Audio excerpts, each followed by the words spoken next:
We are joined by a 2017 New England Auto Racers Hall of Famer. Also, back in the 80s and 90s, hosted Race Week and NASCAR New England on Nesson. And, of course, one of the many famous voices you have heard over the years on the PA down at Stafford Speedway. Just one of many hats he wears. We are honored and privileged to be joined by one of the voices of the Wheel and Modified Tour in New England and the surrounding areas as well. The one and only Ben Dodge joins us tonight. Ben, pleasure to have you. How are you tonight? Very good, Myles. I'm honored that I got that big build-up. I'm not sure if I'm quite deserving of that, all of that, but I thank you anyways, to be truthful with you. I have been very fortunate, and I have been blessed to be able to work in this industry for a very, very long time. Over 60 years I've been a part of it. And at my age, in my mid-70s, the fact that I'm still able to do it is just such an unbelievable blessing, to be honest with you. Well, the accolades certainly are deserved for you, and well into tip of the cap to you for it all. But let's jump right into things. We've got a lot to talk about. First and foremost, let's talk a little bit about how you caught the racing bug. Well, to be honest with you, I was... my dad raced at Stafford on dirt. We were a very poor family, to be honest with you. And I often say this, and sometimes people get offended by it, but we were what they would call in the old days trailer trash. We lived in a trailer park. My dad was a truck driver. My mother did odd jobs to help make ends meet. And one of the things that my father did is he raced at Stafford on dirt for grocery money. I know that doesn't sound very glamorous, but it was the case. He could go with an old beat-up jalopy and go there and win $20 or $30 and use that money to buy groceries. So at a very young age, I used to, women weren't allowed in the pit area, so I used to be with my mom outside the pits. We couldn't afford for her and myself to go into the races. And a gentleman by the name of Clarence Benton, who was the owner of Stafford Speedway on dirt at that time, and it was a fairgrounds, and he came over and took a liking to me. I was a youngster. And he said, how come you don't get to go inside and watch the races? And as a little kid who I was like 7 years old, I said, well, we can't really afford that. So he said, next week you come early, and I'm going to put you to work. And he did. My first job at Stafford Speedway, I had a major important job, Myles. I made tuna rolls and put 3 olives on every tuna roll that was sold at the concession stand. Because in those days, the Catholic Church said that you were not supposed to eat meat on Friday. So that's why that was my first job. When I was through with doing my job, I would go to the announcer's tower steps, go to the top step, and listen to the broadcasters, and I would try to mimic or copy them. So that's really where it all started. From then on, in the 70s, I was able to build my own race car. I was a terrible race driver, Myles, the worst. So, matter of fact, how bad I was, my father had a race car, and I ended up taking out my father's race car going for the lead. So you can imagine what that was like when I came home the next day, and so forth with it. From there, I decided that I'd be better off if I could work in the industry of racing, and especially short track racing. So I was given an opportunity first to go to Thompson Speedway, and I replaced a gentleman by the name of Carl Merrill, who was one of the pioneers and one of the greats, another Hall of Famer. And I replaced him at Thompson as a young man. I was just 17 years of age. Don Honey gave me the opportunity, and I learned how to do public relations work, which for me, I didn't even understand what that terminology meant in those days, but I was able to do that. I left there, and I was doing a job broadcasting at Riverside Park Speedway, and I replaced Mike Joy. Mike Joy was the broadcaster, and he made a deal with me. He was going down south to bigger and better things, and we know what he became, one of the industry's best and industry leader. And he said, listen, you can replace me at Riverside and at Stafford. However, if it doesn't work out for me, you got to let me come back and have the position back. And I agreed. He never came back, and I kept going. Then in 1980, I was given the opportunity to take over Riverside Park Speedway. When I took it over, I was given an ultimatum again, and I was told you have exactly 2 years to bring this out of the red. The racetrack is not doing good, and, if it doesn't work, we're going to replace it with an amusement park ride. I went forward, took that position, and did some crazy and wild things that kind of set the stage for racing. I was there until 1997. I was blessed that I received 2 Promoter of the Year awards, both nationally and locally, and I had a wonderful, wonderful experience there. Left there, went back to Thompson Speedway, working with what they called the good soda gentlemen, and that was the good folks from Polar Beverage, Butch Davis and Brian LaForte. And I worked with them. They only ran the facility for a year and a half, decided it was too much, and they left. And then Don Honig came to me and said, we'd like you to take over and do whatever you want to with this facility. And that's how I went to Thompson. And I stayed at Thompson until 2012 and was told that my services were no longer needed because I was up there in years, and there was a new sheriff in town. The generations had changed in the management and so forth. While all that was going on, this long story, Myles, while all that was going on, I always maintained and I worked announcing. I've been blessed to tell you that I probably announced at close to 75 racetracks, if not more, in the country. I've been the voice of the World Series of Asphalt Stock Car Racing for over 50 years at the New Smyrna Speedway for the Hart family. I did have my own television show. It was a legitimate show, a little different than live streaming today, that was on NESN, the New England Sport Network, called Race Week, way ahead of its time. We did 376 half-hour shows. Matter of fact, TV Tim DeRoyne, who is the producer and was the producer at Seekonk this past week, him and I he was the camera guy, I was the talent, and we did 376 half-hour programs. And in those days, the track promoters, they fought us. It's not like today. They didn't necessarily like what we were doing. They thought I was making tons of money. I wished I was, but that was really not the case, and so forth with it. Now I'm the voice of the Whelen Modified Tour with Joe Koss, which I enjoy that. And in addition to that, I'm the voice of the Monaco Modified Series, previously known as the Tri-Track Series. So I get to do that.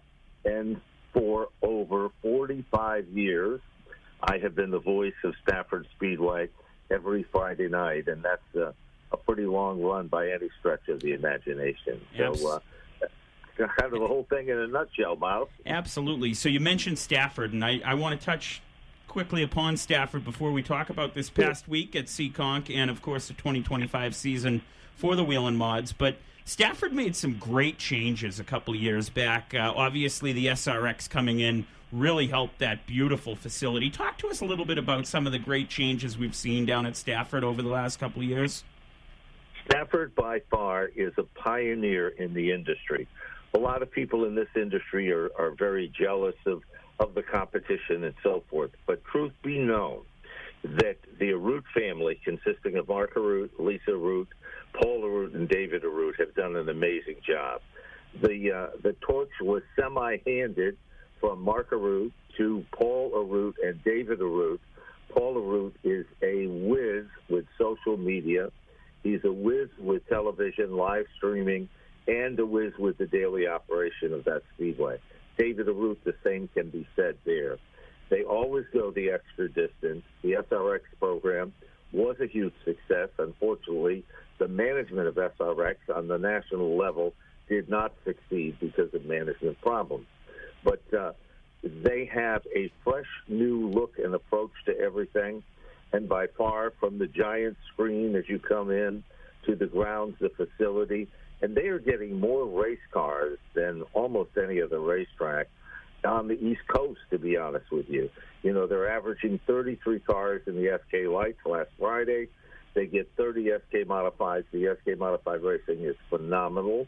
And then, of course, the late models, the full bodies divisions, the limited, and the street stock division. But there was a driver's change, and not a driver's change, excuse me, a changing of the guard, and the power is definitely in the right hands when they've given it to Paul and to David. Trust me, Mark and Lisa are still hands-on as well, but they just do a very, very good job. They're cutting edge all the time, and they're very unique at what they do, and they're often copies in the stuff that they do because they are way ahead of the curve in this business. So 2025 and your Wheel and Modified Tour season kicked off at New Smyrna just a couple months ago and has made its way up and down the East Coast. Of course, this past week we were at Seekonk for the J&R Precast 150. Of course, you had the call with Joe Koss. And once again, Big Money Matt found victory lane, his third consecutive victory at Seekonk. Talk to us a little bit about the racing from Sunday. Of course, it was delayed a day by the rain. And thoughts on 2025 so far, what you've seen with the Wheel and Mods? A couple of key things I want to mention, very, very important. You know, I just talked about the history of the Arute family and what they've done for this industry. We have to equally give a shout-out to the Vendetti family. David and Ed and everybody associated with that family, Francis and Adrian, all of those people, they have done an amazing job with that short track. That is one of the nicer short tracks in America today as well. So the competitors of the Wheel and Modified Tour and the competitors of the Monaco Modified Series look forward to going to that racetrack because it is a racy racetrack. Now, I know that sounds crazy. You say all racetracks are racy. They're not. Some racetracks perform better with a modified than they do with a late model or a full-body type car. That particular racetrack, the action is fantastic. And remember, it's set up like a coliseum. So there's not a bad seat in the house. And the entertainment value of that facility, dollar for dollar, is just as impressive as Stafford. It's just, you know, the old thing, if we're talking about race cars, we'd say the same chassis and a smaller cubic inch.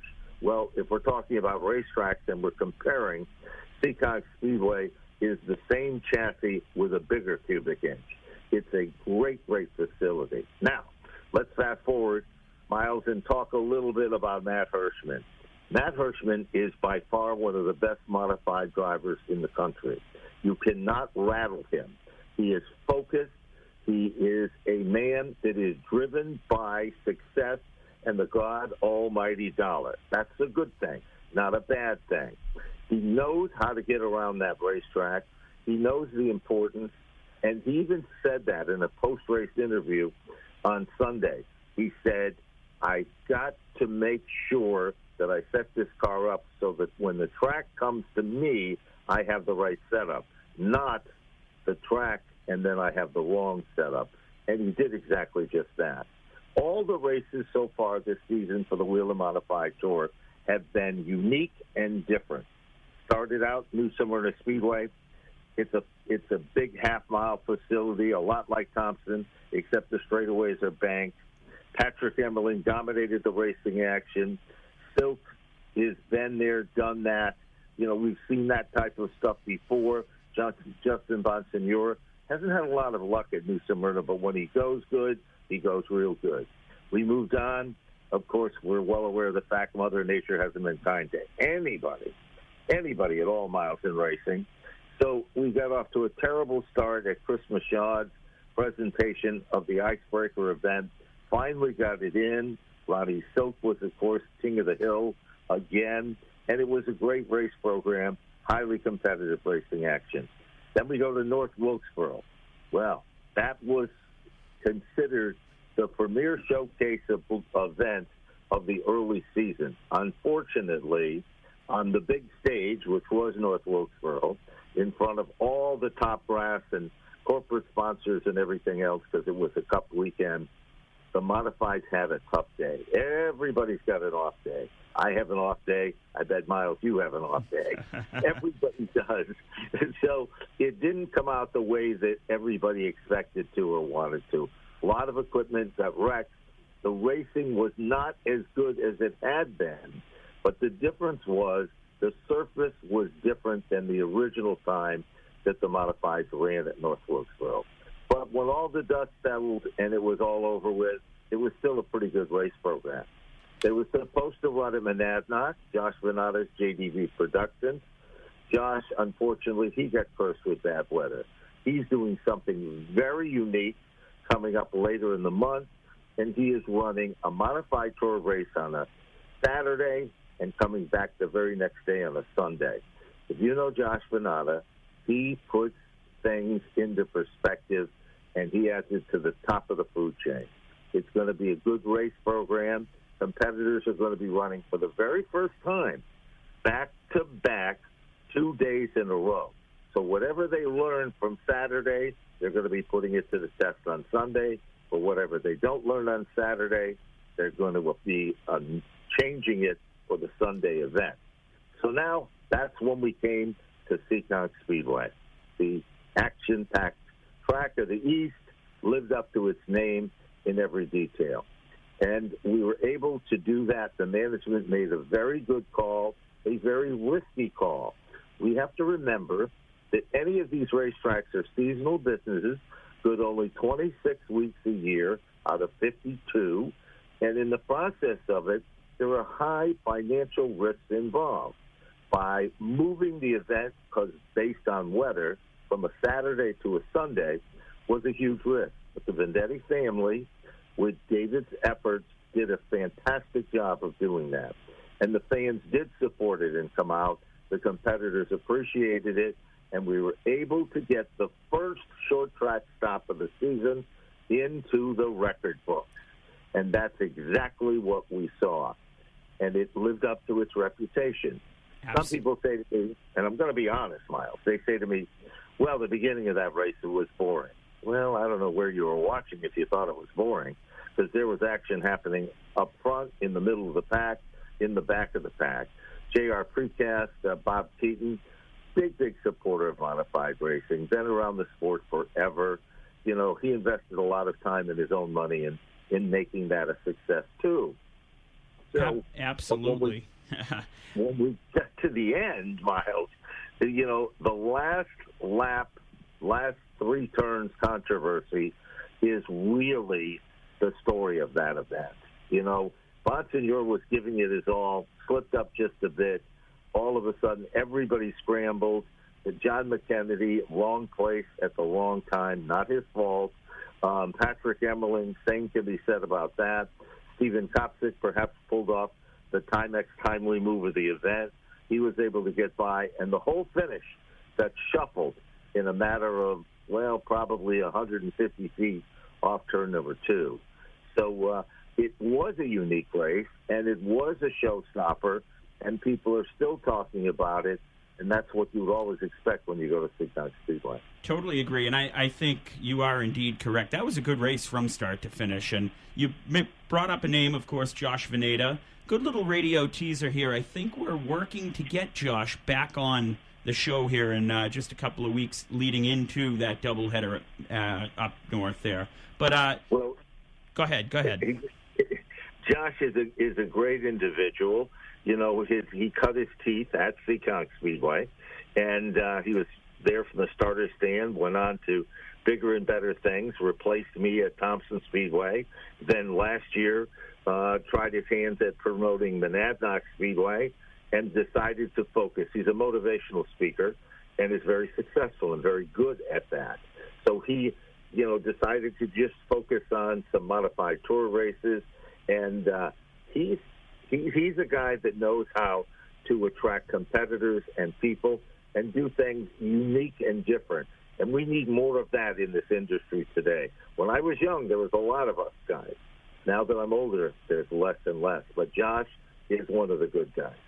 Absolutely. So, closing in on our first break of the show, but before we do, just let's talk What's to look ahead for your schedule? I know we've got New Hampshire on the Speedway a little later this year for the Modified Tour, but what's on tap besides Monadnock, and what are you looking forward to going up to a track like New Hampshire Motor Speedway in September?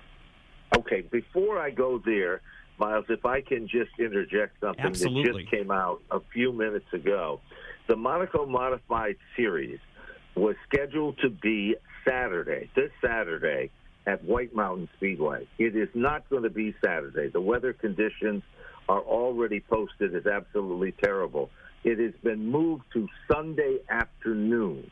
So the Monaco Modified Racing Series event will be moved to Sunday afternoon at Chris Michaud's White Mountain Speedway. So I want to mention that. That's very important. So with the Saturday program has been adjusted and turned around to do something different if weather does change, but the program is a guarantee. There is 21 cars at this point that are entered that are guaranteeing they're going to the event, which will be on this Sunday afternoon. So we get that out of the way. Breaking news. We like it. Yes, and you got it first because just before we had this call, I had the opportunity to get that information directly from the sources involved with that. The other part, as you asked me about, is the Whelen Modified Tour goes next to a traditional bull ring, which is Riverhead Raceway. We know on Long Island, modified racing has always been alive. At the late, great Ed Partridge purchased Riverhead Raceway, sadly passed away before he got to do the things he wanted to inspire to do there. But his wife, Connie, and that group is carrying forth with that. That's the next stop that's happening. And then we're going to be going to White Mountain again with the Whelen Modified Tour. Now, that's what makes this Sunday so good, because a lot of those tour guys are going to be setting up their car and trying their skills this Sunday to see if they can find the hot setup before the Whelen Modified Tour event. Okay, so there is a lot happening. Then it goes to Lancaster is mixed in there. The Lancaster race, I just got the entry for that about 20 minutes ago. It's crazy. It pays $3,000 just to start the race. I mean, NASCAR is investing so much money in the future of the Whelen Modified Tour, and Whelen as an organization and a company. You know, they're the first name in light sirens and safety services used throughout the world. So it's all very positive and very upbeat, and Jimmy Wilson has done a good job of creating and sparking interest in all of this. So, you know, that's some of the stops. It builds to New Hampshire, that the super speedway that everybody loves. And, you know, so there's a lot of great racing action left. Richmond is still coming up and so forth with it. So it's a bright future. A lot of people, you know, in the media today, the electronic media today, it is so easy to criticize and attack people, organizations, whatever the case may be, because they don't have to face you. So they can do it in an underhanded way. And we see that today a lot. But the truth is, we're very blessed because the Whelen Modified Tour is alive and well. Modified racing originated in the Northeast. It's stronger than ever. It's strong in the South with the Smart Tour. So, you know, we're in pretty good shape. The Monaco Modified Series, formerly known as Tri-Track, it's strong as ever. My good buddy Willie, Willie Doucette, who is the promoter of the Modified and owner of the Modified Racing Series, they're getting stronger again. So the ROC circuit, we've got a lot of good modified things happening and coming up. Awesome. Joining us here tonight in our In the Turn interview to kick off the show, the one and only Ben Dodge. And Ben, I'm sure we're going to have you back on at some point here soon this season in 2025. Appreciate the time.